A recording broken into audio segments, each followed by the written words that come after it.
Welcome to Top Eyes. Focus test 7க்கான maths question and explanation தான் பார்க்க போகிறோம். ஒவ்வொரு கொஸ்டினாக பார்க்கலாம். இது ஒரு மிக்ஸ்டு டைப், இந்த எல்லாமே மிக்ஸ்டாக இருக்கனால உங்களுக்கு மேக்ஸ் கொஸ்டின் என்ன நம்பரில் இருக்கோ அதில் தான் இருக்கும்.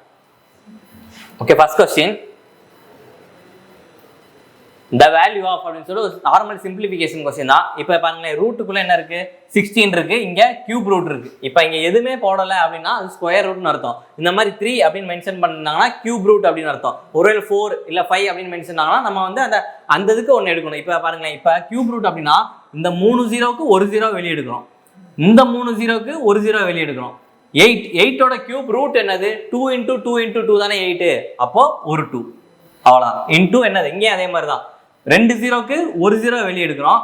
இங்கே 16க்கு எவ்வளோ எடுக்கிறோம், 4. 16ஓட ஸ்கொயர் ரூட் தானே 4. இப்போ பார்த்தீங்கன்னா பாயிண்ட்டுக்கு அப்புறம் 4 நம்பர் இருக்கு, பாயிண்ட்டுக்கு அப்புறம் 4 நம்பர் இருக்கு. இப்போ ஸ்கொயர் ரூட்ல பாயிண்ட்டுக்கு அப்புறம் 4 நம்பர் இருக்குன்னா ஸ்கொயர் ரூட்ல இருந்து வெளியே வரப்ப பாயிண்ட்டுக்கு அப்புறம் 2 நம்பர் தான் இருக்கணும். அப்போ என்ன அர்த்தம், 0.04 அப்படின்னு அர்த்தம். இப்போ 0.04 × 200 மல்டிப்ளை என்ன வரும், 8. Option A. எப்படி 8? இப்போ 2 0 இருக்கா, 2 0க்கு 2 பாயிண்ட் தள்ளி வைப்போமா, அப்போ 2 பாயிண்ட் தள்ளி ஓட்டோம்னா 4 இருக்கும். அப்போ 4 × 2 8 அவ்வளோதான். Okay, next question. A group of people consists of men, women and children. அதாவது ஒரு குரூப் ஆஃப் பீப்புள் இருக்காங்களா, அதில் ஆண்கள் பெண்கள் குழந்தைகள் இருக்காங்க. இப்போ அதில் எவ்வளோ சொல்கிறாங்க, 40% ஆஃப் men, 40% எவ்வளவு மென்னு, 35% உமன், ரெஸ்ட் ஆர் சில்ட்ரன் அப்படின்னு சொல்கிறாங்க. நம்மளுக்கு எப்பயுமே டோட்டல் 100%. டோட்டல் 100%ல மென் வந்து 40%, உமன் வந்து 35%. அப்போ எவ்வளோ முடிஞ்சிருச்சு, 75% ஓவர் ஆயிடுச்சு. அப்போ ரிமைனிங் எவ்வளோ இருக்காங்க, சில்ட்ரன். அப்போ அந்த ரிமைனிங் 25% அப்படின்றது யாரு, சில்ட்ரன். அந்த ஆவரேஜ் வெயிட்ஸ், அவங்களோட ஆவரேஜ் வெயிட் கொடுத்துருக்காங்க 70, 60, 13. Find the average weight of the group. அப்போ அந்த டோட்டல் குரூப்போட ஆவரேஜ் வெயிட் என்னன்னு கேட்குறாங்க. சரி, ஓகே. இப்போ மென் எவ்வளவு, 40%, உமன் 35%, சில்ட்ரன் 25%. இது எப்படி போட்டால் ஈஸியாக இருக்கும் அப்படின்றத சொல்கிறேன். இப்போ இதை பாருங்களேன், 40%, 35%, 25%. இதோட ரேஷியோ என்னவா இருக்கும், இதோட ரேஷியோ வேல்யூ இப்போ 5 அடிச்சோம்னா 8, 7, 5. அப்போ இதோட ரேஷியோ என்னது, 8:7:5. இது மென்னு, இது உமன், இது சில்ட்ரன். இவங்களோட ஆவரேஜ் வெயிட் கொடுத்துருக்காங்களா எவ்வளவு, 70, 60, 30.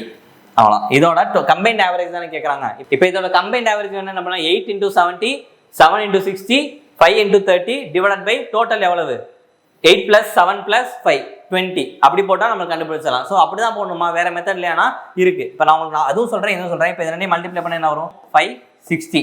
இது ரெண்டை மல்டிப்ளை பண்ணால் 420. அது ரெண்டை மல்டிப்ளை பண்ணால் 150. பேட் பண்ணால் 0, 13, 1. அப்போ எவ்வளோ வரும், 10, 11. அப்போ ஹோல் டிவைடட் பை எவ்வளோ இருக்குது, 20. அப்போ 20 அப்படின்னா 0 0 கேன்சல். அப்போ இதை 2ஆல் பண்ணோம்னா எத்தனை டைம்ஸ் வரும், 5 டைம்ஸ், ரிமைனிங் 1 6 டைம்ஸ் 0.5. அப்போ 56.5 kg. Option D. சரி, இது இப்படி தான் போடணுமா, இந்த மாதிரி மல்டிப்ளை பண்ணி தான் போடணுமானா இல்லை, இன்னொரு மெத்தட் இருக்குது. ஸோ அது போட்டால் கொஞ்சம் ஈஸியாக இருக்கும். நான் ரெண்டுமே சொல்கிறேன், உங்களுக்கு எது ஈஸி அப்படின்னு பார்த்துக்காங்க. இப்போ இந்த 70, 60, 30 இது 3ல எந்த நம்பர் காமனாக இருக்குது, இந்த நம்பர் இந்த இதில் எது காமனாக இருக்குது, இந்த 30 அப்படின்றது இதுக்குள்ளே இருக்கும், இதுக்குள்ளே இருக்கும், இதுக்குள்ளே இருக்குமா, அப்போ அந்த 30 நம்ம தனியாக எடுத்து வச்சுக்கிறேன். அப்போ தனியாக என்னது, 30 எடுத்து வச்சாச்சு. இப்போ இது 30ஓட எவ்வளோ கூட இருக்குது, 30ஓட 30 கூட இருக்கா, இதில் 30ஓட எவ்வளோ கூட இருக்குது, 40 கூட இருக்கா. ஓகே, இப்போ இது ரெண்டையும் மல்டிப்ளை பண்ணால் நம்மளுக்கு என்ன வரும், 210 ப்ளஸ் இது ரெண்டையும் மல்டிப்ளை பண்ண என்ன வரும், 320. அப்போ டிவைடட் பை டோட்டல் எவ்வளவு, 20. அப்போ டிவைடட் பை 20. அப்போ நம்மளுக்கு என்ன வரும், 30 ப்ளஸ் இது ஆட் பண்ண என்ன வரும், 530 டிவைடட் பை 20. 0 0 கேன்சல் ஆயிருமா. அப்போ 30 ப்ளஸ் 53 டிவைடட் பை 2 எவ்வளவு, 2 டைம்ஸ் 6.5. அப்போ ஆன்சர் என்னது, 56.5. அதே தான் ஆப்ஷன் டி. ஸோ 2 மெத்தட் இருக்குது, நீங்கள் ரெண்டில் எதுனாலும் யூஸ் பண்ணிக்கலாம். இது மேபி உங்களுக்கு ஃபஸ்ட்டு பார்க்குறக்க கொஞ்சம் கஷ்டமாக இருக்க மாதிரி தெரியும். இந்த மாதிரி நீங்கள் ப்ராக்டிஸ் பண்ணிட்டீங்க அப்படின்னா ரொம்ப ஈஸியாக இருக்கும் இந்த மெத்தட். இப்போ இந்த 70, 60, 30 இதில் இருக்க சின்ன நம்பர் எடுத்துக்காங்களேன். இந்த சின்ன நம்பர் வந்து இந்த 60, இந்த 30 அப்படின்றது 60க்குள்ளே இருக்கும், 70க்குள்ளே இருக்குமா. அப்போ இங்கே வந்து எவ்வளோ கூட இருக்குது, இந்த 30ஓட எவ்வளோ கூட இருக்குது, 30 கூட இருக்குது. இது 30ஓட 40 கூட இருக்குது. அப்போ இது வந்து டீவியேஷன் மெத்தட் அப்படின்னு சொல்லுவோம். அப்போ இது 7 × 30 எவ்வளவு, 210. 8 × 40 எவ்வளவு, 320 டிவைடட் பை அப்படின்னு போடுறப்ப நம்ம மொத்த வேல்யூ தான் போடணும். 8 + 7 + 5 எவ்வளவு, 20. அப்படி போட்டோம்னா நமக்கு ஆன்சர் ஈஸியாக வந்துடும். Next, which of the following options represents two successive discount that are equal to a single discount?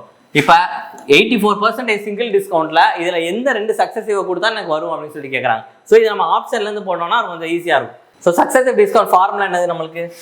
X plus y minus XY divided by 100. இது என்னது? 2 சக்சஸிவ் டிஸ்கவுண்ட்கான ஃபார்முலா. ஸோ இந்த ஃபார்முலாவில் நம்ம எந்த ஆப்ஷன் சப்ஸ்டியூட் பண்ணால் நம்மளுக்கு 84 வருது அப்படின்னு பார்க்கணும். இப்போ நீங்கள் எந்த ஆப்ஷன் இப்போ இந்த ஆப்ஷன் எடுத்துட்டீங்கன்னா ஃபர்ஸ்ட் ஆட் பண்ணால் 100 மைனஸ் இது ரெண்டையும் மல்டிப்ளை பண்ணி டிவைட் பை 100 போடுறப்ப 0 0 கேன்சல் ஆகி 21. அப்போ இங்கே என்ன வரும்? 79%. இப்போ இந்த ஆப்ஷன் எடுத்து பார்த்தீங்கன்னா என்ன வரும்? 100 மைனஸ் 0 0 கேன்சல் ஆகி 16. அப்போ 84. அப்போ சிங்கிள் ஈக்குவல் டிஸ்கவுண்ட் எங்கே வருது? ஆப்ஷன் பில வந்துருச்சு 20% அண்ட் 80%. ஸோ இந்த ஃபார்முலாவை பேஸ் பண்ணி தான் நம்ம இது போடுற மாதிரி இருக்கும். எக்ஸ் ஒய், இது எக்ஸ் இது ஒய் எடுத்துட்டீங்கன்னா உங்களுக்கு ஆன்சர் ஈஸியாக வந்துடும். ஸோ ஆப்ஷன்லேருந்து போகிறது இது ரொம்ப பெஸ்ட் மெத்தடு, நம்மளுக்கு ஈஸியாக ஆன்சர் வந்துடும். Okay, next question. A can do a piece of work in 6 days, B alone in 8 days. அப்போ A வந்து ஒருவேளை எத்தனை நாளில் முடிக்கிறாங்க? 6 days. B வந்து 8 days. A and B undertook it for, அப்போ A, B ரெண்டு பேரும் வந்து நான் ஒரு அமௌண்ட்டுக்கு எடுத்துக்கிறாங்க. எவ்வளவு? 3200 ரூபாய்க்கு நாங்கள் வந்து வேலை செய்ய வரோம் அப்படின்னு சொல்லிட்டு வராங்க. அதுக்கப்புறம் என்ன செய்யறாங்கன்னா with the help of C they complete the work in 3 days. அப்போ A plus B plus C with the help of C அப்படின்னா என்ன அர்த்தம்? ஆல்ரெடி ரெண்டு பேர் இருக்காங்க, அவங்க கூட C என்னது ஹெல்ப்புக்கு வராரு. அவன் C ஹெல்ப்புக்கு வந்தா அந்த வேலை எத்தனை நாளில் முடியுது? 3 நாளில் முடியுதான். சரி, ஓகே, அவ்வளோதான். இந்த இது தெரிஞ்சிச்சுன்னா நீங்கள் ஈஸியாக போட்டுடலாம். இப்போ இதோட எல்சிஎம் தான் நம்மளுக்கு என்னது? டோட்டல் ஒர்க்காக இருக்கும். அப்போ எல்சிஎம் என்னது? 24 அப்படின்றது என்னது? Total work. அப்போ இங்கே என்ன வரும்? 4 3 8. இதுதான் என்னது? Work per day efficiency. அதாவது நம்மளுக்கு என்ன? Total work equal to days into எஃபிஷியன்சியா. அப்போ ஏ வந்து எஃபிஷியன்சி 4, பியோட எஃபிஷியன்சி 3, ஏபிசி 3 பேர் சேர்ந்தோட எஃபிஷியன்சி 8. இப்போ ஏவோட எஃபிஷியன்சி 4ன்னு எனக்கு தெரியும், 4. பியோட எஃபிஷியன்சி 3ன்னு தெரியும், 3. அப்போ 3 பேர் சேர்ந்து ஒரு நாளைக்கு 8 வேலை பார்க்குறாங்களா? இப்போ ஏவோட தெரிஞ்சு பியோட தெரிஞ்சு, அப்போ ரிமைனிங் சி என்னவா இருக்கும்? ஒரு எஃபிஷியன்சியாக தான் இருக்கும். அப்படி இருந்தால் தான் நம்மளுக்கு என்னது? ஒரு நாளைக்கு 8 வேலை முடியும். அப்போ சியோட எஃபிஷியன்சி நம்மளுக்கு என்னது? 1ன்னு தெரிஞ்சிருச்சு. ஓகே, அடுத்து எவ்வளோ சொல்கிறாங்க? இப்போ என்ன கேட்டிருக்காங்க? சிக்கு எவ்வளவு ஊதியம் வழங்கப்படும்? மொத்தம் வந்து எவ்வளவு? 3200. இது எதுக்கான? 3 பேர் சேர்ந்து இப்போ டோட்டல் எஃபிஷியன்சி எவ்வளவு? 8. இதுல சிக்கு எவ்வளவு வழங்க போறோம்? ஒரு பார்ட், அவ்வளவுதான். இதுதான் கண்டுபிடிக்க போறோம். அப்ப நம்ம அடிச்சு கொடுத்தா டைம் சொல்லணும் 400. ஸோ இப்போ சிக்கு எவ்வளவு கொடுத்துருப்பாங்க? 400 ரூபா. Option B. சரி, இப்போ ஓகே, ஒருவேளை ஏக்கு எவ்வளவு கொடுத்துருப்பாங்க அப்படின்னு கேட்டாங்கன்னா எப்படி போடுறது? இப்போ மொத்தம் 8 பார்ட்டா, 8 எஃபிஷியன்சி. அவங்க மொத்தம் வந்து 8க்கு 3200 ரூபா கொடுக்குறாங்க. அப்போ ஒரு பார்ட் அப்படின்னு கேட்டனால நம்ம ஒரு பார்ட்டுக்கு என்னன்னு கண்டுபிடிச்சாச்சு, 400. சரி, ஒருவேளை ஏக்கு எவ்வளோ கொடுத்துருப்பாங்க அப்படின்னா என்னது? 4 பார்ட். ஒரு பார்ட் 400 ரூபானா 4 பார்ட் எவ்வளவு? 1600 ரூபா. பிக்கு எவ்வளோ கொடுத்துருப்பாங்க? ஒரு பார்ட் 400 ரூபானா 3 பார்ட் 1200 ரூபா. இப்போ அடுத்து என்ன? இது சியோடது ஒரு பார்ட் எவ்வளவு? 400 ரூபா. இப்போ நம்மளுக்கு ஆட் பண்ண எவ்வளோ வருது? 0023. அப்போ 3500 வந்துருச்சா? ஸோ நீங்கள் எப்படியும் போடலாம். ஒருவேளை ஏ கேட்டாங்க அப்படின்னா அப்படி போட்டுக்கலாம், பி கேட்டாங்கன்னா போட்டுக்கலாம், சி கேட்டாங்கன்னா போட்டுக்கலாம். Next question. A salary is 20% less than B salary. By what percentage B salary is more than A அப்படிங்கிட்டு இருக்காங்க. ஓகே, இப்போ 20% அப்படின்னா ஃப்ராக்ஷன் வேல்யூ என்னது? 20% அப்படின்னா ஃப்ராக்ஷன் வேல்யூ 1/5. அப்போ ஏ பி ரெண்டு பேர் இருக்காங்க. ஏவோட சேலரி பியோட சேலரியோட எவ்வளோ கம்மியாக இருக்கு? ஏவோட சேலரி வந்து பியை விட 20% கம்மியாக இருக்கு. அப்போ இதுதான் இனிஷியல் வேல்யூ. இதுல இருந்து எனக்கு ஒரு பார்ட் கம்மியா இருக்கு. அப்ப 20% அப்படின்னா 5ல் ஒரு பார்ட் கம்மியா இருக்கு. அப்ப யாருக்கு கம்மியா இருக்கு? ஏக்கு தான் கம்மியா இருக்கு. அப்ப இனிஷியலா பிக்கு என்னது? 5 பார்ட் இருந்துச்சுன்னா ஒரு பார்ட் கம்மியாகி ஏக்கு என்னவா இருக்கும்? 4 பார்ட் இருக்கும். அப்ப என்ன கேட்கறாங்க? By what percentage B salary is more than A salary. அப்ப ஏவை கம்பேர் பண்ணி பிக்கு எவ்வளவு கூட இருக்கு? இப்ப ஏவை கம்பேர் பண்ணும்போது பிக்கு எவ்வளவு கூட இருக்கு? ஒரு பார்ட் கூட இருக்கா? எதுல இருந்து கூட இருக்கு? ஏல இருந்து கூட இருக்கு. அப்ப 4ல இருந்து கூட இருக்கு. எத்தனை பர்சன்டேஜ் அப்படின்னா இன்டூ 100. அப்ப ஈக்குவல் டு என்னது? 25%. Option C 25%. புரிஞ்சா? அதாவது A salary 20% less than B. அப்பனா ஏ பி இருக்காங்களா? அப்ப ஏ 5னா பி எவ்வளவு? 4. ஏன்னா 5ல இருந்து ஒரு பார்ட் கம்மியாகி 4 ஆகுது. இப்ப பி சேலரிஸ் எவ்வளவு மோரா இருக்கு? இப்ப பி தான் அதிகமா இருக்கு. அப்ப ஏவை கம்பேர் பண்ணும்போது பிக்கு எவ்வளவு அதிகமா இருக்கு? ஒரு பார்ட் அதிகமா இருக்கு. எதுல இருந்து பாக்குறோம்? ஏல இருந்து நான் பாக்குறோம். அப்ப 1/4 அப்படின்றது என்னது? Fraction value. 1/4 fraction value 25%. So percentage to fraction value படிச்சிட்டீங்கன்னா ரொம்ப ஈஸியாவே போடலாம். Okay, next question. In an election, only 2 candidates contested. One candidate secured 70% of the valid votes and won by majority of 172 votes. By the total number valid vote. Valid vote மொத்தம் எவ்வளோ அப்படின்னு சொல்லி கேட்குறாங்க. Okay, இப்போ மொத்தம் வந்து எப்பயுமே என்னது 100% மொத்த ஓட்டு. அதில் ஜெயிச்சவர் எவ்வளோ வாங்கியிருக்காரு? 70% வாங்கியிருக்காரு. அப்போ வின்னர் 70%னா லூசர் தோத்தவங்க எவ்வளோ வாங்கியிருப்பாங்க?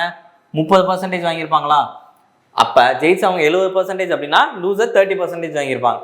இந்த வான் பை மெஜாரிட்டி அப்படின்னு என்ன அர்த்தம்னா, இவங்க இப்போ வின்னர் வந்து இவங்களோட 172 ஓட்டு அதிகமாக வாங்கியிருக்காரு அப்படின்னு அர்த்தம். அப்போ வின்னர் 70% வாங்கியிருக்காங்க, லூசர் 30% வாங்கியிருக்காங்க. அப்போ இவங்க ரெண்டு பேருக்கு டிஃபரன்ஸ் எவ்வளவு? 172. அப்போ இது ரெண்டு பேருக்கான டிஃபரன்ஸ் பர்சன்டேஜ் எவ்வளவு? 40%. அந்த 40% அப்படின்றது தான் 172 அப்படின்னா 100% என்ன? அவ்வளோ. இந்த ரேஷியோ நம்ம போட்டோம்னா ரொம்ப ஈஸியாக வந்துடும். இப்போ 4 இப்போ 0 கேன்சல். இப்போ 4 அடிச்சோம்னா எத்தனை டைம்ஸ்? 4 times 3 times. அப்போ 43 × 10 430. Option C. அவ்வளோதான். இப்போ வின்னர் வந்து 70% வாங்கியிருக்காங்க. அப்போ லூசர் எவ்வளோ வாங்கியிருப்பாங்க? 30% வாங்கியிருப்பாங்க. இப்போ வின்னர் இது எவ்வளோ கூட ஜெயிச்சிருக்காரு? 172 ஓட் கூட ஜெயிச்சிருக்காங்க. அப்போ இவங்க ரெண்டு பேருக்குள்ள வித்தியாசம் 40%. அப்போ அந்த 40% தான் 172 அப்படின்னா 100% எவ்வளோ அப்படின்னு தான் நம்மளுக்கான கேள்வி. Okay, next question. A man sells an article at a profit of 25%. அப்போ ஒரு ஆர்டிக்கலை 25% லாபத்துக்கு விற்கிறாரு. Had he bought it 20% less and sold it for 10.50 less, he would have gained 30%. What is the cost price of article? சரி, ஒன்றும் இல்லை. இப்போ இது cost price, selling price ரெண்டு இருக்கா? காஸ்ட் ப்ரைஸை நான் எப்பயுமே என்னது 100ன்னு எடுத்துக்கிறேன். காஸ்ட் ப்ரைஸ் 100ன்னு எடுத்தாச்சா? அடுத்து என்ன சொல்றாங்க? Man sells an article the profit of 25%. அப்போ 25% லாபத்துக்கு விற்கிறார். அப்போ 100ல் எனக்கு 25% அப்படின்றது எவ்வளவு? 25 ரூபாயா? அப்போ 25 ரூபா அப்படின்றது ப்ராஃபிட்னா எனக்கு செல்லிங் ப்ரைஸ் என்னவா இருக்கும்? செல்லிங் ப்ரைஸ் அப்படின்றது காஸ்ட் ப்ரைஸ் ப்ளஸ் ப்ராஃபிட் தானே. அப்போ காஸ்ட் ப்ரைஸ் 100, ப்ராஃபிட் 25. அப்போ செல்லிங் ப்ரைஸ் எவ்வளவு? 125. அப்போ cost price 100, selling price 125. If he had bought, அதாவது அதை 20% குறைவான விலைக்கு வாங்கி, அப்போ எவ்வளோ வாங்குறாரு? 100 ரூபாய்க்கு வாங்கியிருக்காரு. இப்போ என்ன பண்ணுறாரு? 20% குறைவான விலைக்கு வாங்குறாரு. அப்போ இப்போ எவ்வளோக்கு வாங்குவார்? 80 ரூபாய்க்கு வாங்குவார். ஏன்? 100 ரூபாயில் 20% அப்படின்றது 20 ரூபாயா? அப்போ 100 ரூபாய்க்கு வாங்கினதை இப்போ 80 ரூபாய்க்கு வாங்குறாரு. அப்படி வாங்கிட்டு எவ்வளோ? சோல்ட் இட் ஃபார் 10.50, அதாவது 10 ரூபா கம்மியாக விற்கிறாராம். அப்படி விற்றாரு அப்படின்னா அவருக்கு 30% லாபம் வருதான். இப்போ இந்த லாபம் அப்படின்றது நம்ம எதுலேருந்து பார்ப்போம்? காஸ்ட் ப்ரைஸ் ப்ளஸ் ப்ராஃபிட் அப்படின்றது தானே செல்லிங் ப்ரைஸு. காஸ்ட் ப்ரைஸ் எவ்வளவு? 80. ப்ராஃபிட் பர்சன்டேஜ் எவ்வளவு? 30%. எப்போ இதில் 30%, 10% அப்படின்றது எவ்வளவு? 8. அப்போ 10% 8 அப்படின்னா 30% அப்படின்றது 24. அப்போ இது கூட 24 கூட்டினேன் அப்படின்னா எனக்கு செல்லிங் ப்ரைஸ் கிடச்சிருமா? எவ்வளவு? 104. அப்போ காஸ்ட் ப்ரைஸ் 80 அப்படின்னா செல்லிங் ப்ரைஸ் எவ்வளவு? 104. இப்போ 125 ரூபாய்க்கு வாங்கி 104 ரூபாய்க்கு விற்றாரு அப்படின்னா என்ன சொல்கிறாங்க? அந்த வித்தியாசம் தான் 10.5. அப்போ சோல்ட் இட் ஃபார் 10.5 லெஸ். இந்த இதுக்கான வித்தியாசம் இந்த 21 பார்ட் அப்படின்றது தான் 10.5 அப்படின்னா காஸ்ட் ப்ரைஸோட find the cost price of the article. அப்போ இந்த 100 என்னது? 100 என்னது? அவ்வளோதான் கேள்வி. மொத்த கேள்வி என்னது? அதுதான். இப்போ மேன் செல்ஸ் அண்ட் ஆர்டிகல் ஒரு வந்து 25% ப்ராஃபிட்டில் விற்கிறாங்களாம். அப்போ 100 ரூபாய்க்கு வாங்கி 125 விற்கிறேன். இப்போ அடுத்து என்ன சொல்கிறாங்க? ஒருவேளை அவர் 20% குறைஞ்சு வாங்கியிருந்தாருன்னா, இப்போ 100 ரூபாய்க்கு வாங்கி இப்போ 20% 80 ரூபாய்க்கு வாங்கி 30% லாபத்தில் விற்றாரு அப்படின்னா அவரோட செல்லிங் ப்ரைஸில் 10 ரூபா குறையுதான். 10.5 ரூபா குறையுது அப்படின்னு சொல்கிறாங்க. அப்போ அவர் வந்து 80 ரூபாய்க்கு வாங்கி 30% லாபம் அப்படின்னா 80ல் 30% எவ்வளவு? 10% 8. அப்போ 30%ன்றது 24. அப்போ 30% லாபம்னா 104. அப்போ இந்த வித்தியாசம் 125 ரூபாய்க்கு வாங்கி 104 பாட்டுக்கு விற்கிறாங்க. அப்போ இப்படி விற்கிறப்ப என்னது? இந்த 21 பாட்டு அப்படின்றது தான் 10.5 அப்படின்னா 100 பாட்டு எவ்வளோ அப்படின்னா இப்போ டேரெக்டாக மல்டிப்ளை பண்ண என்ன வருங்க? இப்போ இங்கே அடிச்சு கொடுத்தா எத்தனை டைம்ஸ் வரும்? 0.5 வருமா? அப்போ 0.5 × 100 50. Option C. 21 × 5 தானே 105. அப்போ இங்கே என்னது? 0.5 போட்டோம்னா நம்மளுக்கு என்னது? டேரெக்டாக வந்துடும். இல்லாட்டி நீங்கள் இந்த ஃபர்ஸ்ட் 100 மல்டிப்ளை பண்ணிங்கன்னா 10, இப்போ 100 மல்டிப்ளை பண்ணிங்கன்னா 1050 வரும். டிவைடட் பை 21 போட்டாலும் என்ன வரும்? 5 × 0 50 தான் வரும். ஸோ எப்படி போட்டாலும் ஒன்று தான் வரும் உங்களுக்கு ஆன்சர். ஒரே மாதிரி தான் இருக்கும். Okay, next question. a car can cover 275 km in 5 hours. அப்போ இது என்னது டிஸ்டன்ஸ், இது என்னது டைம். அப்போ நம்மளுக்கு ஸ்பீட் அதை வச்சு கண்டுபிடிச்சலாமா? ஸ்பீட் எவ்வளவு? 275 divided by 5. அப்போ 55 km per hour. அப்போ ஸ்பீட் ஈக்குவல் டு நம்மளுக்கான ஃபார்மேட் டிஸ்டன்ஸ் பை டைமா? அப்போ speed equal to distance by time அதான் போட்டிருக்கோம். அப்போ ஸ்பீடுக்கு வந்து டிஸ்டன்ஸ் கொடுத்துருக்காங்க, டைம் கொடுத்துருக்காங்க, அதை வச்சு காரோட ஸ்பீடு கண்டுபிடிச்சாச்சு. If it speed is reduced by 5 km per hour. அப்போ 55 km per hourல போய்கிட்டு இருக்கு. இப்போ 5 km per hour குறைஞ்சிருச்சு. அப்போ 5 km per hour குறைஞ்சிருச்சு அப்படின்னா இப்போ இதில் போகுது 50 km per hourல போகுமா?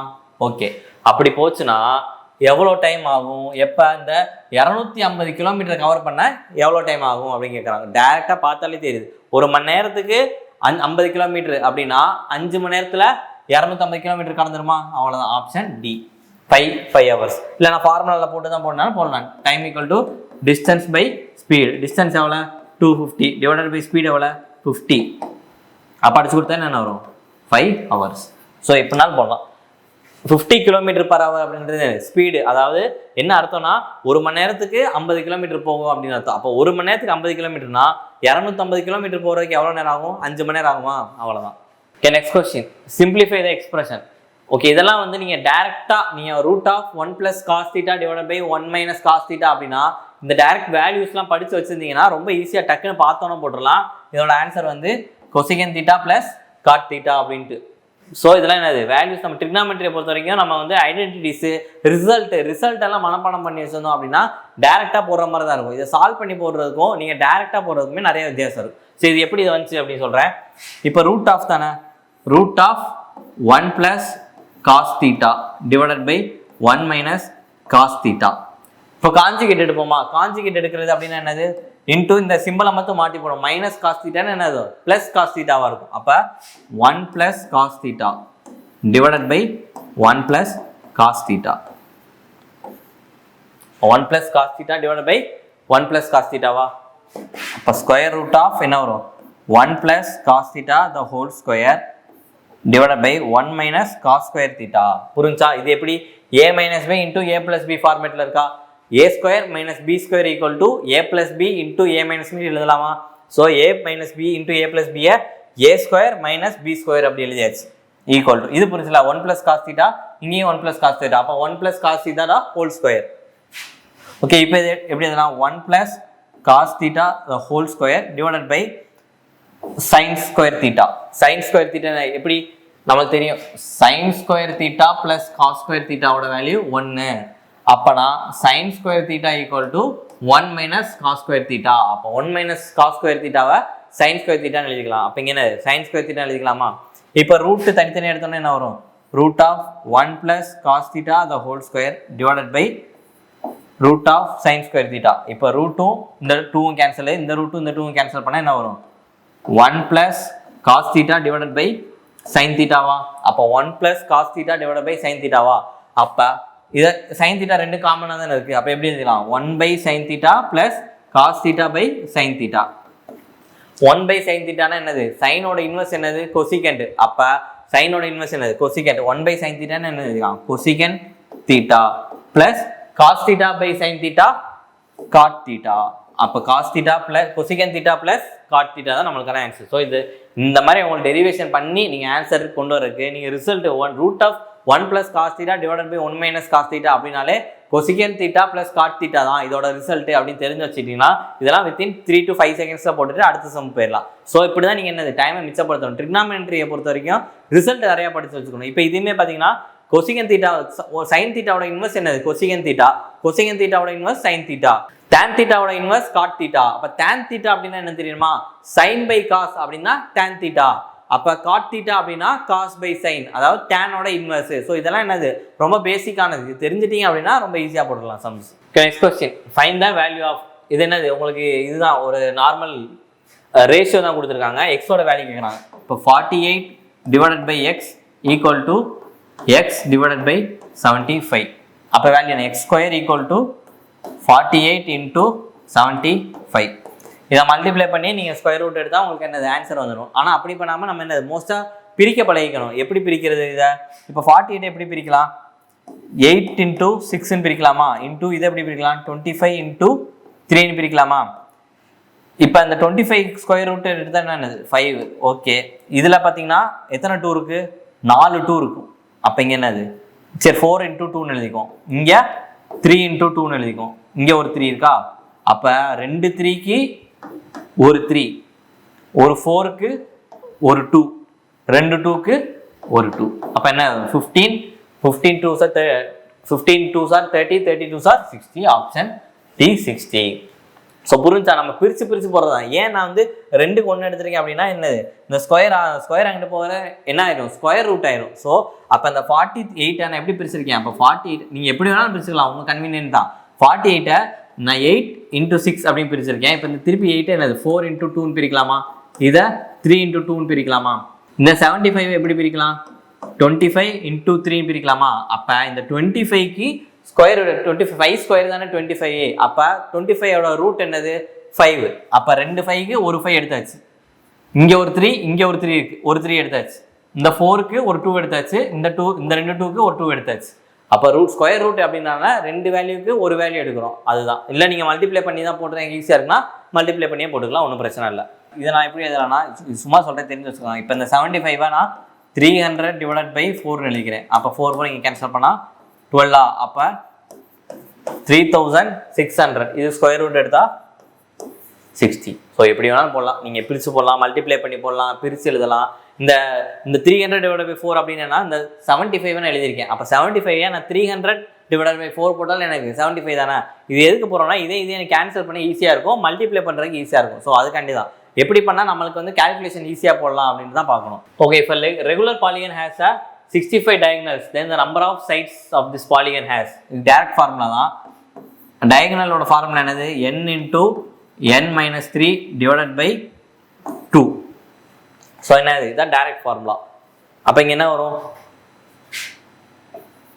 65 equal to n into n minus 3 divided by 2.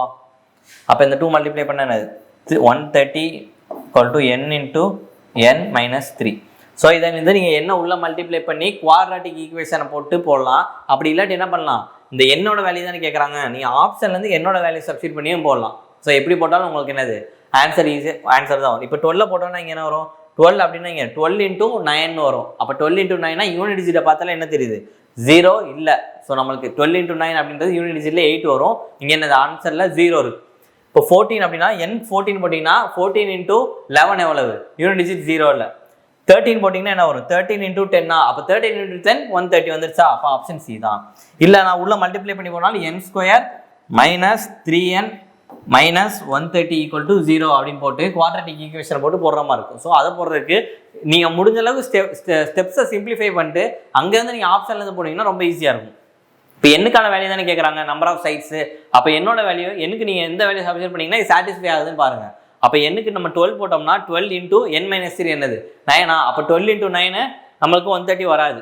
14 போட்டாலும் வராது. அப்போ 13 போட்டோம்னா 13 into 10 130 வந்துச்சா. அப்போ 10 போட்டாலும் 10 into 7 70 தான் வரும். ஸோ என்னது இது ஆப்ஷன் வந்து போனால் ஈஸியாக இருக்கும். Okay, next question.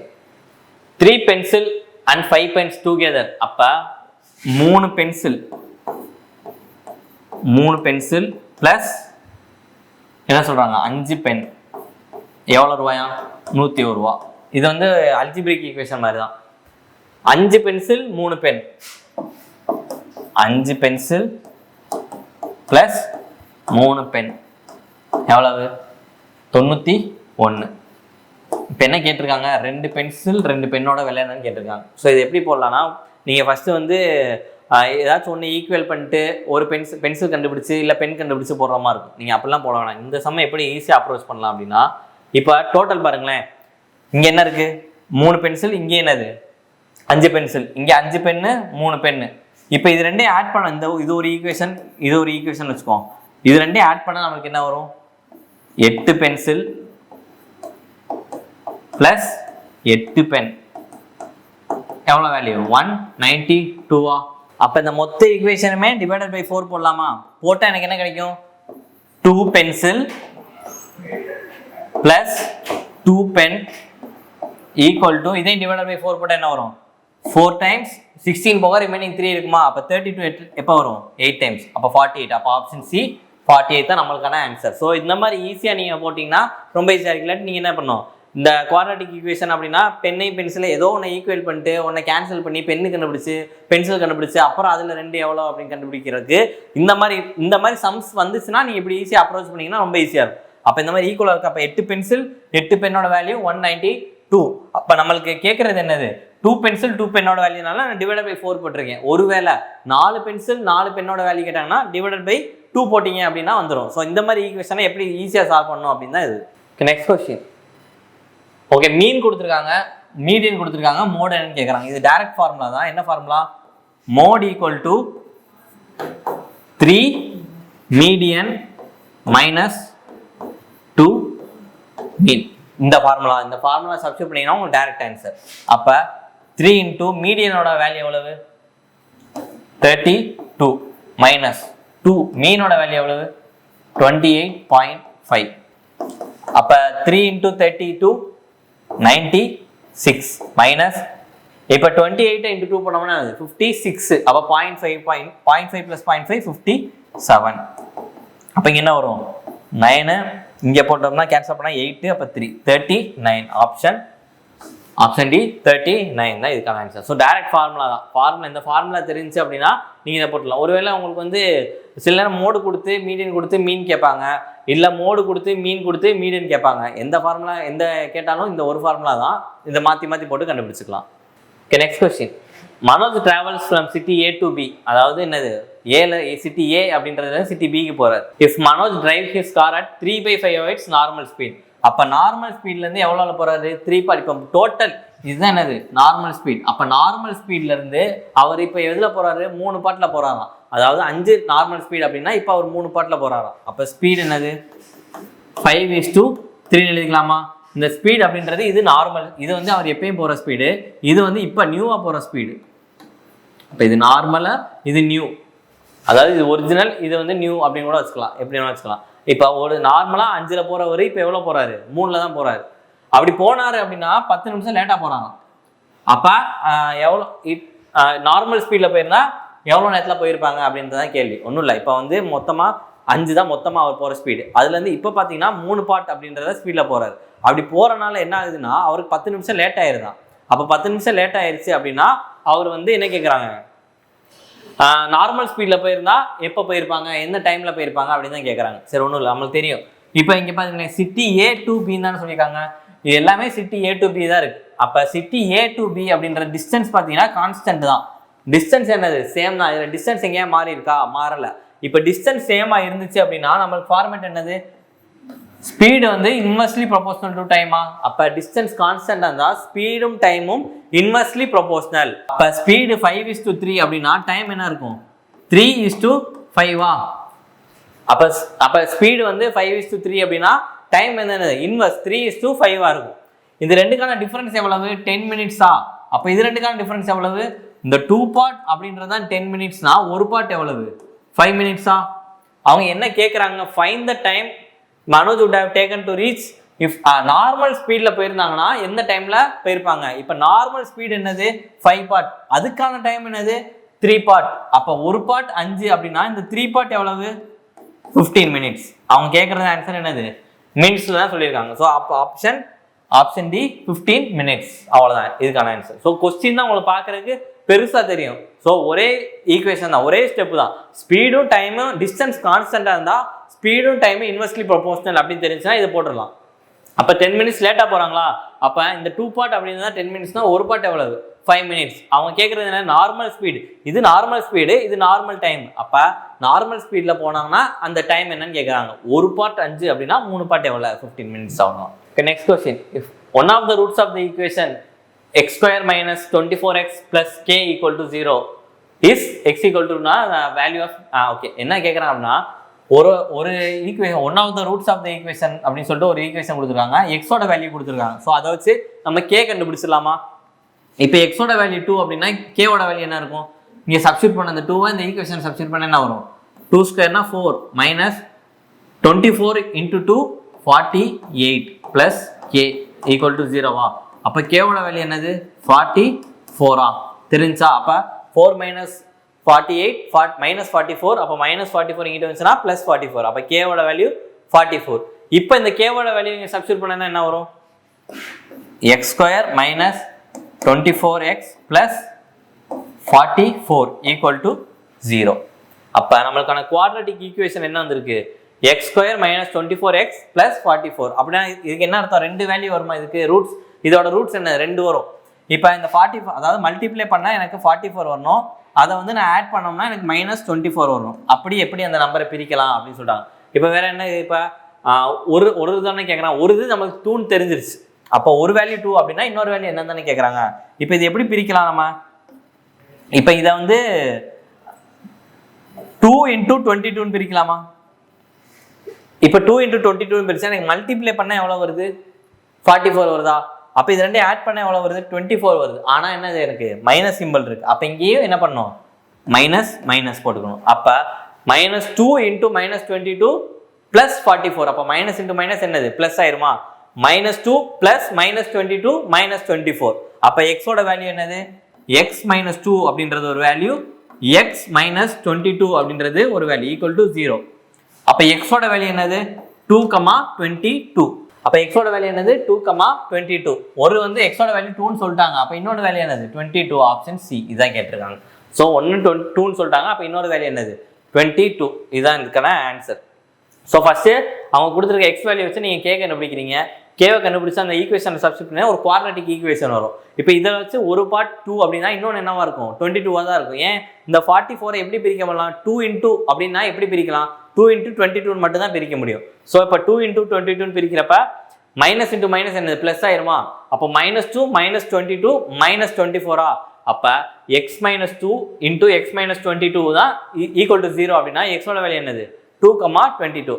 இந்த எக்ஸோட வேல்யூ 222 என்ன அப்படின்னா இந்த எக்ஸோட வேல்யூவை இந்த ஈக்குவேஷனில் சப்ஸ்டியூட் பண்ணிங்கன்னா உங்களுக்கு 0 தான் வரும். ஸோ அதுதான் என்னது வேல்யூ. இப்போ இந்த எக்ஸ் ஈக்குவல் டு 2 அப்படின்னு இந்த ஈக்குவேஷன் சப்ஸ்டியூட் பண்ணிங்கன்னா உங்களுக்கு 0 வரும். எக்ஸோட வேல்யூ 22 சப்ஸ்டியூட் பண்ணிங்கனாலும் என்ன வரும்? 0 தான் வரும். இப்போ எக்ஸோட 2 வேல்யூ சப்ஸ்டியூட் பண்ணிங்கன்னா வரும் 4 மைனஸ் இங்கே என்னது? 48 ப்ளஸ் 44. அப்போ 4 மைனஸ் 48 மைனஸ் 44 மைனஸ் 44 ப்ளஸ் 44 0 தானே. ஸோ அப்போ ஆப்ஷன் சி தான். ஒரு ஈக்குவேஷன் எக்ஸோட வேல்யூ 2 அப்படின்னா இன்னொன்று என்னது? 22. நீங்கள் 22 சப்ஸ்டியூட் பண்ணாலும் உங்களுக்கு 0 தான் வரும். செக் பண்ணி பார்த்துக்கோங்க. Next question. If LCM of 27, n equal to 54 and HCF of 27, n equal to 9, find the value of n. இப்போ இங்கே என்னுக்கு என்ன வேல்யூ போட்டோம்னா எனக்கு LCM 54 இருக்கும், என்னுக்கு என்ன வேல்யூ போட்டோம்னா HCF எனக்கு 9 இருக்கும் அப்படின்னு கேட்குறான். ஸோ இதுவுமே நீங்கள் ஆப்ஷன்லேருந்து போனீங்கன்னா ரொம்ப ஈஸியாக இருக்கும். இப்போ இங்கே 24 அப்படின்னு போட்டோம்னு வைங்களேன், 27க்கும் 24க்கான எல்சிஎம் வந்து என்னது? 54 கிடையாது. அப்போ 24 வராது. 18 போட்டோம்னா என்ன வரும்? அப்போ 18 போட்டோம்னா 18க்கும் 27க்கான எல்சிஎம் என்னது? 54 தான். ஏன்? இப்போ பெரிய நம்பர் என்னது? 27. அப்போ 27ஓட மல்டிபிள் இருக்கான்னு பார்க்கணுமா? அப்போ 27 2s are 54. அப்போ அந்த 54 அப்படின்றது 27லேயும் வரும் 18லேயும் வரும். அப்போ என்னோட வேல்யூ 18. ஓகே, சாட்டிஸ்ஃபை ஆயிடுச்சு. இப்போ இங்கே போட்டோன்னா என்ன வரும்? 27க்கும் 18க்கான எல்சிஎம் என்ன? ஹெச்சிஎஃப் என்னது? 9 தான். ஸோ என்னது? அப்போ ஆப்ஷன் பி தான் நம்மளுக்கான ஆன்சர். ஸோ எல்லாத்தையும் வேற மாதிரி எப்படி போடலாம்? இப்போ LCM of 27, n equal to 54ன்னு சொல்கிறாங்க. அப்போ இந்த 27க்கும் ஏதோ ஒரு நம்பருக்கான எல்சிஎம் 54ன்னு சொல்கிறாங்க. இப்போ இந்த 27 நான் எப்படி பிரிக்கிறேன்? 9 into 3 பிரிச்சுக்கலாமா? அப்போ இந்த 9 அப்படின்றது இதுலேயும் இருக்கும் இதுலேயும் இருக்குமா? அப்போ 9 into x தானே. அப்போ இதுக்கு எல்சிஎம் என்னது? 9 into 3 into x equal to 54. அப்போ இதை அடிச்சு கொடுத்தா எத்தனை டைம்ஸ் வரும்? 6 times 2 times. அப்போ எக்ஸோட வேல்யூ என்னது? 2. எக்ஸோட வேல்யூ 2 அப்படின்னா 9x வேல்யூ எவ்வளவு? 18. Option B. இப்படியும் போடலாம். ஸோ நீங்கள் இந்த மாதிரி போடுறதுக்கு ஆப்ஷன்லேருந்து பார்த்தீங்கன்னா ரொம்ப ஈஸியாக இருக்கும். இப்போ என்னுக்கு எந்த வேல்யூ சப்ஸ்டியூட் பண்ணோம்னா நம்மளுக்கு எல்சிஎம்மும் வரணும் ஹெச்சிஎஃப் வரணும். இப்போ 54 சப்ஸ்டியூட் பண்ணோம்னா எல்சிஎம் 54 தான், ஆனால் ஹெச்சிஎஃப் என்னது? 9 வராது. அப்போ 27க்கும் 54க்கான அப்போ 27க்கும் 54க்கான ஹெச்சிஎஃப் என்னவா இருக்கும்? 27 தான். ஆனால் இங்கே என்னது? 9 இருக்கணும். அப்போ 36 போட்டிங்கன்னா என்ன வரும்? 36 போட்டால் எல்சிஎம்மே வராது. ஸோ நம்மளுக்கு இருக்க ஒரே ஆப்ஷன் 18 தான். ஸோ 18 போட்டிங்கன்னா உங்களுக்கு எல்சிஎம் வந்து 54 வரும், ஹெச்சிஎஃப் வந்து 9 வரும். Next question. The sum of 5 consecutive even number is 3720. The sum of third largest and the largest even number அப்படின்னு சொல்லிட்டாங்க. அதாவது ஒன்றும் இல்லை, sum of 5 consecutive even number. Consecutive even number அப்படின்னா அடுத்தடுத்த ஈவன் நம்பர்ஸ். இப்போ 2 இருக்குன்னா அடுத்து 4, 6, 8 இந்த மாதிரி போகிறது. இந்த மாதிரி அடுத்தடுத்து போகிற நம்பரோட சம் அப்படின்னா என்னது? டோட்டல். அப்போ டோட்டல் எவ்வளோ கொடுத்துருக்காங்க? 3720. அப்போ இதோட டோட்டல் 3720னா இதை நம்ம ஆவரேஜ் எடுத்தால் எவ்வளோ வரும்? 3720 divided by total number of terms எவ்வளவு? 5. அப்போ போட்டோம்னா என்ன வரும்? 7 ரிமைனிங் 2 போட்டு தான் 4. அப்போ இதோட ஆவரேஜ் என்னது? 744. இப்போ நம்மளுக்கு இதோட ஆவரேஜ் தெரிஞ்சிருச்சு. அப்போ ஆவரேஜ் 744. இப்போ அதுக்கு தான் கான்செப்ட் தெரியணும். இப்போ கான்சிக்யூட்டிவ் நம்பர்ஸ் அப்படின்னா இப்போ 1, 2, 3 இந்த மாதிரி இருக்குன்னு வைங்களேன். இதோட ஆவரேஜ் என்னவா இருக்கும்னா இதோட மிடில் டேர்மாக தான் இருக்கும். அப்போ இதுக்கு ஆவரேஜ் என்னது? 3 + 2 + 1 எவ்வளவு? 6 டிவைடட் பை 3 2. சரி, இதே மாதிரி இப்போ 2, 4, 6 இந்த மாதிரி இருக்குது. இதோட ஆவரேஜ் என்னவா இருக்கும்? 4 தான் இருக்கும். அதாவது டிஃப்ரென்ஸ் ஈக்குவலாக இருந்துச்சுன்னா மிடில் நம்பர் தான் நம்மளுக்கு ஆவரேஜாக இருக்கும். இப்போ இதோட டிஃப்ரென்ஸ் என்னது? 2. இதோட டிஃப்ரென்ஸ் என்னது? 2. அப்போ நமக்கு மிடில் நம்பர் தான் ஆவரேஜாக இருக்கும். இப்போ வந்து நான் இங்கே 10, 15, 20 இந்த மாதிரி போடுறேன்னா இது 3 நம்பருக்கான ஆவரேஜ் என்னது? 15 தான் இருக்கும். சரி, ஒருவேளை 10, 15, 20, 25 4 நம்பர் வந்துருச்சு. எப்படி ஆவரேஜ் போடுறது அப்படின்னா இது ரெண்டுக்கு மிடில் என்ன இருக்குது? 17.5. அதுதான் ஆவரேஜாக இருக்கும். ஸோ அந்த மாதிரி தான் இப்போ இது நம்மளுக்கு தெரிஞ்சிருச்சு. இதோட ஆவரேஜ் என்னது? 744 அப்படின்றது. இப்போ 744 தானே இதோட ஆவரேஜ். அப்போ கான்சிக்யூட்டிவ் ஈவன் நம்பர்ஸ் மொத்தம் 5 நம்பர் சொல்கிறாங்களா? அப்போ இதுக்கு முன்னாடி ஒரு 2 நம்பர், இதுக்கு முன்னாடி இதுக்கு அடுத்து ஒரு 2 நம்பர் இருக்குமா? அப்போ ஈவன் நம்பர் தானே சொல்லியிருக்காங்க. அப்போ என்ன வரும்? 742. இங்கே 740. இதுக்கு அடுத்த ஈவன் நம்பர் என்னது? 746, 748. ஓகேவா? இதுதான் அந்த 5 நம்பரு. இந்த 5 நம்பரை நீங்கள் ஆட் பண்ணிங்கன்னா உங்களுக்கு 3720 வந்துடும். இதோட இப்போ இந்த நம்பர் தான் 5 நம்பர் நம்ம கண்டுபிடிச்சாச்சு. அவங்க என்ன சொல்லியிருக்காங்க? The sum of third largest. அப்போ தேர்ட் லார்ஜஸ்ட் நம்பர் எது? இதுதானே. அப்போ 744க்கும் லார்ஜஸ்ட் ஈவன் நம்பர் என்னது? 748, 745 ரெண்டையும் ஆட் பண்ண 48 இது ரெண்டையும் ஆட் பண்ண என்ன வரும்? 2 × 1 9 1 1492. Option C 1492. இதுதான் நம்மளுக்கான ஆன்சர். ஸோ இந்த மாதிரி சம்ஸ் ரொம்ப ஈஸியாக தான் இருக்கும். மேபி பார்க்குறக்கு புரிஞ்சுக்கிற கஷ்டமாக இருக்கும். ஒன்ஸ் போட்டு பழகிட்டீங்க அப்படின்னா ஈஸியாக இருக்கும். அப்போ அந்த ஆவரேஜ் கான்செப்ட் ஈஸியாக தெரிஞ்சுன்னா இந்த சம்மை ஈஸியாக போட்டுடலாம். Okay, next question. Ramesh took 100 chocolates out of 250 chocolates from ரதி. அதாவது ரதி அப்படின்றவங்ககிட்ட எவ்வளோ சாக்லேட் இருக்குன்னு பார்த்தீங்கன்னா மொத்தம் 250 சாக்லேட் இருக்கு. அதில் இது யார்கிட்ட இருக்கு? அவங்க ரதின்றவங்ககிட்ட இருக்கு. அதுலேருந்து ரமேஷ் 100 சாக்லேட்டை வாங்கிட்டார். இப்போ ரமேஷ் 100 சாக்லேட் வாங்கிட்டாரு அப்படின்னா இப்போ ரதிட்ட என்ன இருக்கும்? இப்போ ரமேஷ் ரதி. இப்போ ரதிட்ட மொத்தம் 250 சாக்லேட் இருக்கு. அதை ரமேஷ் 100 வாங்கிட்டார். அப்போ ரமேஷ் 100 வாங்கிட்டாருன்னா இப்போ ரதிட்ட 150 சாக்லேட் தானே இருக்கும். அப்போ மொத்தம் இங்கே வந்து 250 சாக்லேட் வந்துருச்சா? இப்போ ரதிட்ட இப்போ 150 சாக்லேட் தான் இருக்கு. ரமேஷ்ட 100 சாக்லேட் இருக்கு. ஓகே, இப்போ என்ன சொல்றாங்க? Ramesh gave 20% of chocolate to Savita. இப்போ சவிதாக்கு என்ன கொடுக்குறாரு? இதுல இருந்து அவரோடதுல இருந்து 20% கொடுக்குறாரு. And 35% of chocolate to Mary. அப்ப மேரிக்கு ஒரு சாக்லேட் கொடுக்குறாரு. அப்ப 100ல் 20%ன்றது 20, சவிதாக்கு 20யும் 100ல் 35% அப்படின்றது 35 அதை மேரி கொடுத்துட்றாரு. ஓகேவா? அப்ப அவர்கிட்ட ஆல்ரெடி 100 இருக்கு. 100 இருந்ததுல 20 35 கொடுத்துட்டாரு. அப்ப எவ்வளவு கொடுத்துருக்காரு? மொத்தம் 55 கொடுத்துட்டாரா? அப்ப 55 கொடுத்துட்டாருன்னா இப்ப அவர்கிட்ட எவ்வளவு இருக்கு? 45 தான் இருக்கு. புரிஞ்சா? 100 சாக்லேட்ல சவிதாக்கு 20% கொடுத்துட்டாரு. 100ல் 20% அப்படின்றது 20. அந்த 100ல் 35% யாரு கொடுத்தா? மேரி கொடுத்துட்டாங்க. அப்ப 100ல் 35% அப்படின்றது 35. அப்ப மீதி 100ல் 55 கொடுத்துட்டாரு அப்படின்னா ரிமைனிங் எவ்வளவு இருக்கும்? அவர்கிட்ட 45 தான் இருக்கும். ஓகே, அடுத்து என்ன சொல்றாங்க? Rathi gave 50% of remaining to Ramesh. இப்ப ரதிட்ட 150 இருக்கு. இந்த 150ல் பாதியை ரமேஷ் கொடுத்துட்டாங்களாம். அப்ப 150ல் பாதினா எவ்வளவு? 75 ரமேஷ் கொடுத்துட்டாங்கன்னா இப்ப ரமேஷ் எவ்வளவு இருக்கும்? 120 இருக்குமா? அதான் கேட்டிருக்காங்க. Find the number of chocolate Ramesh hand in. இப்போ கடைசியா ரமேஷ் எவ்வளவு இருக்கு? 120. Option C 120. ஸோ இது ரொம்ப ஈஸியான சம் தான். உங்களுக்கு கொடுத்துருக்க டேட்டாவை நான் அப்படியே எழுதியிருக்கேன். அப்படி எழுதுனா எனக்கு டைரக்ட் ஆன்சர். ஸோ நம்ம எதுவுமே கேல்குலேஷனோ எதுவுமே போட தேவையில்ல. அவங்க எல்லாமே கொடுத்துருக்காங்க. கொடுத்ததை நான் கரெக்டாக பிரித்து எழுதியிருக்கேன். அவ்வளோதான். அப்போ கடைசி என்ன சொல்லியிருக்காங்க? இந்த ரதிட்ட 150 சாக்லேட் இருக்கு. அதில் 50% 75 சாக்லேட்டை அவங்க ரமேஷ்ட கொடுத்துட்டாங்க. அப்போ ஆல்ரெடி அவர்கிட்ட 45 இருக்கு, இப்போ ஒரு 75 வந்துச்சுன்னா எவ்வளோ இருக்கும்? 120 chocolate. Okay, next question. when the difference between compound interest and simple interest for 3 years, 3 இயர்ஸ்க்கு டிஃபரன்ஸ் எவ்வளோ சொல்றாங்க? 93. ரேட் ஆஃப் இன்ட்ரெஸ்ட் 10%, பிரின்சிபல் என்ன கேட்குறாங்க? இப்போ டிஃபரன்ஸ் ஃபார்முலா தான் PR square divided by 100 square. இந்த ஃபார்முலா எதுக்கு அப்படின்னு D அப்படின்றது என்னதுங்க? டிஃபரன்ஸ் தான். இது வந்து 2 இயர்ஸ்க்கான ஃபார்முலா. ஒருவேளை இந்த டிஃபரன்ஸ் ஃபார் 3 இயர்ஸ்க்கு கொடுக்காம 2 இயர்ஸ் அப்படின்னு கொடுத்தாங்கன்னா PR ஸ்கொயர் பை 100 ஸ்கொயர். இது டிஃபரன்ஸு, இது பிரின்சிபல், இது ரேட் ஆஃப் இன்ட்ரெஸ்ட், இது 100 ஸ்கொயர். இப்போ 3 இயர்ஸ் அப்படின்னா என்ன, எப்படி என்ன ஃபார்முலா அப்படின்னா இதே தான், அதே டிஃபரன்ஸ் ஈக்குவல் டு அதே அப்படியே எழுதிக்கணும் PR square divided by 100 square. இதை அப்படியே எழுதுறோமா? எழுதிட்டு அடுத்து எக்ஸ்ட்ராவா என்ன எழுதுறோம்னா 300 பிளஸ் R டிவைடட் பை 100. இந்த ஒரு பார்ட்டை மட்டும் நம்ம எக்ஸ்ட்ரா போட்டோம் அப்படின்னா இது 3 இயர்ஸ்க்கான ஃபார்முலா. ஓகே, இங்க நம்மளுக்கு கேட்டிருக்கிறது 3 இயர்ஸ்க்கானது. ஸோ டைரக்டா நம்ம டிஃபரன்ஸ் எவ்வளவு? 93 ஈக்குவல் டு பிரின்சிபல் தான் கேட்டிருக்காங்க.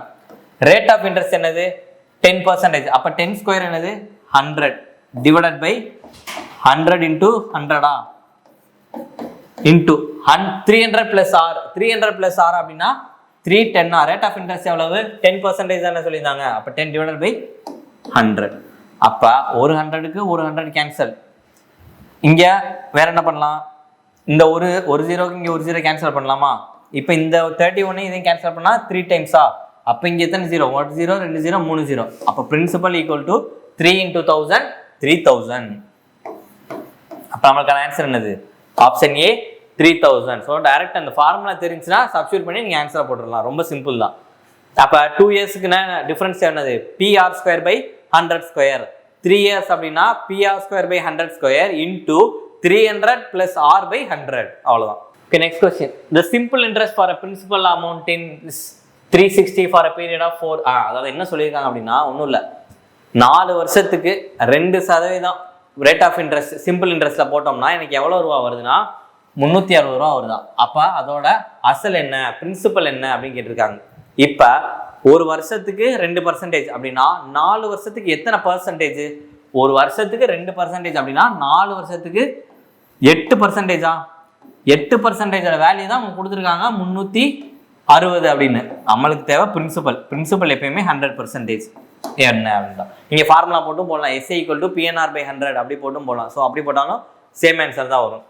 இப்போ 8% தான் 360 அப்படின்னா 100% எவ்வளோ? இப்போ 4 டேபிள் அடிச்சோம்னா நம்ம இது 2 டைம்ஸ் வரும். இங்கே 9 0 திருப்பி அடிச்சோம்னா 45. அப்போ 45 into 100 4500. அவ்வளோதான். அப்போ ஒரு பர் ஆனம் அப்படின்னா ஒரு வருஷத்துக்கு 2% அப்படின்னா 4 வருஷத்துக்கு 8%. அந்த 8%ஓட வேல்யூ தான் சிம்பிள் இன்ட்ரெஸ்ட் கொடுத்துருக்காங்க 360. 8% தான் 360னா 100% எவ்வளோ? அவ்வளோதான். Okay, next question. Age of Anitha and Sunitha differ by 30 years. அதாவது அனிதாக்கும் சுனிதாக்கும் எவ்வளோ வயசு வித்தியாசம்னு பார்த்தீங்கன்னா 30 வருஷமா. 5 இயர்ஸ் ஆகும். 5 வருஷத்துக்கு முன்னாடி அவங்களோட ஏஜ் ரேஷியோ எப்படி இருக்கு? அனிதாக்கும் சுனிதாவுக்கும் ஏஜ் ரேஷியோ எப்படி இருக்கு? 3 டைம்ஸ் சுனிதா. அப்ப அனிதா வாஸ் 3 டைம்ஸ். அப்ப சவிதா 1 அப்படின்னா சுனிதா 1 அப்படின்னா அனிதா எவ்வளவு? 3 பார்ட்ஸ். அப்ப ரேஷியோ என்னது? Anitha was 3 times as old as Sunitha. அப்ப சுனிதா 1 பார்ட் அப்படின்னா அனிதா 3 பார்ட்ஸ் இருப்பாங்க.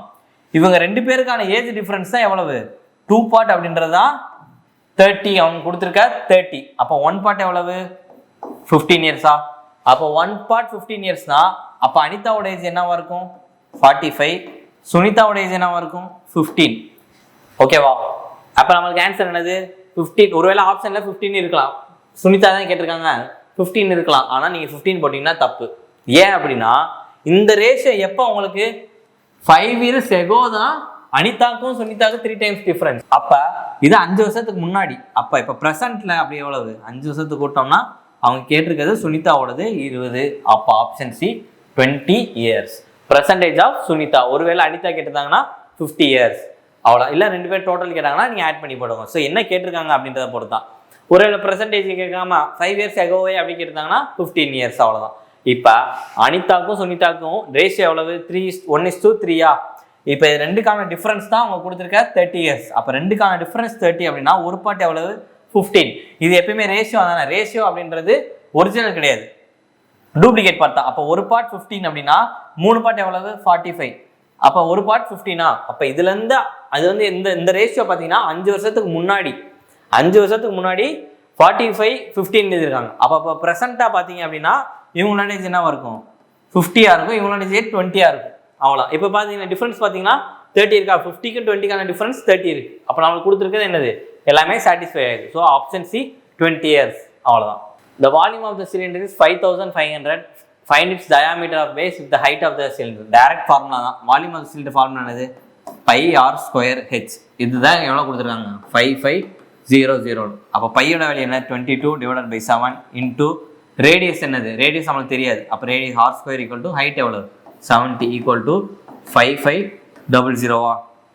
இப்போ இங்கே அடுத்த எத்தனை டைம்ஸ் வரும் 10 டைம்ஸ் வருமா. அப்போ ஒரு 0 கேன்சல் ஆயிரும். இங்கே 11 டேபிள் அடிச்சா இங்கே 2 டைம்ஸ், இங்கே 50 திருப்பி 2 அடிச்சா 25. அப்போ ஆர் ஸ்கொயர் வந்து 25 அப்படின்னா ஆரோட வேல்யூ என்னது √25 5. அப்போ என்னது ஆர் அப்படின்றது ரேடியஸ் 5 அப்படின்னா டயாமீட்டர் என்னது 2r. அப்போ டயாமீட்டர் வந்து என்னது ரெண்டு ரேடியஸ் 2r. அப்போ ரேடியஸ் வந்து 5 அப்படின்னா டயாமீட்டர் வந்து 10. Option C. So direct formula தான் இது. Volume of the cylinder formula போட்டிங்கன்னா இந்த சமயம் ஈஸியாக சால்வ் பண்ணிடலாம். தெரிஞ்சு வச்சா இந்த மாதிரி வால்யூம் வரப்போ நீங்கள் எல்லாமே படிச்சு வச்சுருக்கணும். Volume of the cylinder, volume of the cone. இப்போ volume of cylinder πr square ஹெச்சா. அப்போ கோன் என்னவா இருக்குன்னா ஒரு இப்போ இதான் வந்து என்ன வச்சுக்கோங்க சிலிண்டர் வச்சுக்கோமே, இது கோன் எப்படி இருக்குன்னா இதுதான் இருக்கும். அப்போ இதில் 1/3 பார்ட். அப்போ இந்த சிலிண்டரில் 1/3 பார்ட் தான் கோனாக இருக்கும். அப்போ வால்யூம் என்னது πr ஸ்கொயர் ஹெச் அப்படின்னா வால்யூம் ஆஃப் த கோன் என்னது 1/3 πr ஸ்கொயர் ஹெச். ஸோ இந்த மாதிரி தான் இருக்கும் உங்களுக்கு ஃபார்முலா. அப்போ சிலிண்டரு, வால்யூம், ஸ்பியர், ஹெமிஸ்பியர் எல்லாமே மோஸ்ட்டாக படித்து வச்சுட்டோம்னா அடுத்தடுத்து போகிறதுக்கு ஈஸியாக இருக்கும். Next question, the perimeter of 2 similar triangles ABC DEF. அப்போ ஏபிசின்னு ஒரு ட்ரையாங்கிள் இருக்கு, ஏபிசின்னு ஒரு ட்ரையாங்கிள் இருக்கு, டிஇஎஃப்னு ஒரு ட்ரையாங்கிள். இதோட பெரிமீட்டர் சொல்லிட்டாங்க. இதோட டோட்டல் பெரிமீட்டர் எவ்வளவு 75. இதோட டோட்டல் பெரிமீட்டர் அப்படின்றது 40. பெரிமீட்டர் அப்படின்றது சுற்றளவு. பிசியோட வேல்யூ எவ்வளவு 15. இந்த பிசி அப்படின்றது 15னா இஎஃப் என்ன அப்படிங்கிட்டு இருக்காங்க. இதெல்லாம் டைரக்ட் ரேஷியோ தான். அப்போ பெரிமீட்டரோட ரேஷியோ என்னது 75 டிவைடட் பை 40. இது எதுக்கு ஈக்குவலாக இருக்கும்னா அவங்க கொடுத்துருக்க சைடுக்கு ஈக்குவலாக தான் இருக்கும், சைடு ரேஷியோக்கு ஈக்குவலாக தான் இருக்கும். ஏன்னா என்ன சொல்லியிருக்காங்க 2 சிமிலர் ட்ரையாங்கிள்ஸ் சொல்றாங்க. அப்போ இந்த ட்ரையாங்கிளும் சிமிலர் ட்ரையாங்கிள்ஸ் அப்படின்னா இதோட பெரிமீட்டர் ரேஷியோவும் இதோட சைடு ரேஷியோவும் ஈக்குவலாக தான் இருக்கும். அப்போ இங்கே என்ன வரும் 15 பார்ட்னா டிவைடட் பை எக்ஸ். அப்போ இதோட ரேஷியோவும் என்னன்னு தெரிஞ்சுக்கலாமா. அப்போ 15 டிவைடட் பை எக்ஸ்னா இது அடிச்சு கொடுத்தா எத்தனை டைம்ஸ் வரும் 5 டைம்ஸ் வரும். இங்கே அடிச்சா 8 டைம்ஸ். அப்போ எக்ஸோட வேல்யூ என்னது 8 centimetre. So option D 8 centimetre. அவ்வளோதான். ஸோ இதை ரேஷியோ ஈக்குவேட் பண்ணுறது தான், வேற ஒன்றும் இல்லை. சிமிலர் ட்ரையாங்கிள் அப்படின்னா நீங்கள் டேரெக்டாக ரேஷியோ ஈக்குவல். ஒருவேளை இந்த சைடு கொடுத்துருந்தாங்கன்னா இந்த சைடு போட்டுக்கோங்க, இந்த சைடு கொடுத்தாங்க இந்த சைடு போட்டுக்கோங்க, என்ன கேட்குறாங்களோ அந்த சைடு கணக்கு. Next question, find the value of அப்படின்னு சொல்லிட்டு ஒரு ஈக்குவேஷன் கொடுத்துருக்காங்க. இப்போ இதெல்லாம் நம்ம பார்த்தாலே தெரியுதா இது எப்படி இருக்குது a minus B into A plus B அந்த ஃபார்மேட்டில் இருக்கா. அப்படின்னு என்ன அர்த்தம் ஏ ஸ்கொயர் மைனஸ் பி ஸ்கொயரா. அப்போ இது எப்படி எழுதலாம் இது ரெண்டையும் x square minus Y square திருப்பி plus X Y minus z Y plus இசட்டா. அப்போ Y square minus Z square plus Z square minus X square. இப்போ பிளஸ் எக்ஸ் ஸ்கொயரும் மைனஸ் எக்ஸ் ஸ்கொயரும் கேன்சல், மைனஸ் ஒய் ஸ்கொயரும் பிளஸ் ஒய் ஸ்கொயரும் cancel, minus Z ஸ்கொயரும் plus z ஸ்கொயரும் cancel. அப்போ answer என்னது 0. Option D 0. அவ்வளோதான். ஸோ இந்த நார்மல் ஃபார்மேட் அந்த ஃபார்முலா தெரிஞ்சுன்னா நீங்கள் ஈஸியாக போட்டுடலாம். நெக்ஸ்ட் கொஸ்டின், இது நார்மல் சிம்பிளிஃபிகேஷன் தான், போர்ட் மாஸ் ரூல் படி போடுறது தான். போர்ட் மாஸ் ரூல் என்னது bracket, order, division, multiplication, addition, subtraction தான். அப்போ ஃபர்ஸ்ட் என்னது பிராக்கெட்டில் இருக்க பண்ணோம்னா இப்போ இங்கே என்ன வரும் 2 வருமா. அப்போ இதை அடிச்சு கொடுத்தோம்னா 7 இருக்கும். அப்போ இங்கே என்ன இருக்கும் 7 × 2 14. அப்போ இது ரெண்டு அடிச்சோம்னா 7. அப்போ 7 + 14 21. அப்போ 21 டிவைடட் பை 7 இன்ட்டு 21. இப்போ இங்கே அடிச்ச எத்தனை டைம்ஸ் 3 டைம்ஸ் வரும். அப்போ 21 × 3 63. Option D 63. So normal simplification தான். ஃபர்ஸ்ட் இந்த ப்ராக்கெட்டை பண்ணுறோம். இப்போ இங்கே வந்து என்னது மல்டிபிள் தானே பண்ணணும், அதுக்கப்புறம் தான் அடிஷன் பண்ணணும். அப்போ 7 × 2 14. அப்போ இங்கே 14, இங்கே என்னது 63 டிவைடட் பை 9. அப்போ நான் இதை கேன்சல் பண்ணால் 7 அப்போ 14 + 7 21 அப்போ 21 போட்டாச்சு இன்டூ ஃபர்ஸ்ட் நான் ப்ராக்கெட்டில் டிவைட் பண்ணால் 21 / 7 3 அப்போ நம்மளுக்கு என்னது 3 × 21 63 அப்படின்னு போட்டுக்கலாம். ஸோ நம்மளுக்கு ஆன்சர் எப்படி போட்டாலும் 60 தான் வரும். அந்த போர்ட் மாஸ்டர் ரூலை கரெக்டாக ஃபாலோ பண்ணும். அந்த ப்ராக்கெட்டு ஆர்டரு அப்புறம் டிவிஷனுக்கு அப்புறம் தான் மல்டிப்ளிகேஷனுக்கு அப்புறம் தான் அடிஷனோ சப்ராக்ஷனோ பண்ணணும். ஸோ இங்கே பார்த்தீங்கன்னா ஃபர்ஸ்ட் ஆட் பண்ணிட்டு மல்டிப்ளை பண்ணிடக்கூடாது, மல்டிப்ளை பண்ணிட்டு அப்புறம் தான் ஆட் பண்ணணும். இப்போ நம்மளுக்கான ஆன்சர் ஆப்ஷன் டி 63. ஸோ டோட்டலாக 25 கொஸ்டின் இருக்குது மேக்ஸில், 25மே பார்த்தாச்சு. இந்த கொஸ்டின்ஸ் ஏதாவது டவுட் இருந்துச்சுன்னா கமெண்ட் செக்ஷனில் கமெண்ட் பண்ணுங்கள். தேங்க்யூ.